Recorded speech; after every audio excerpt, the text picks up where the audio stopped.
เอาไปออกงานพาก่อนเลยใจเย็นๆเนาะการทำตัว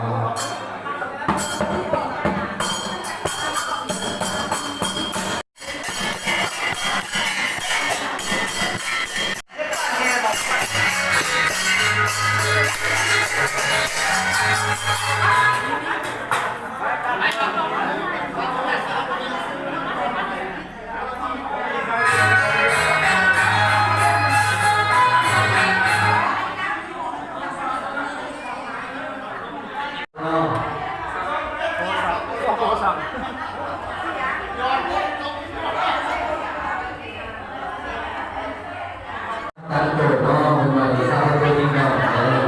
เอาไปออกไปถึงผู้ใดเก็บได้เคยเห็นนะครับคือเพื่อนแต่เพื่อนมาเพื่อนเจอน้องแล้วมาเพื่อนเห็นเนี่ยเอาไปเป็นน้อง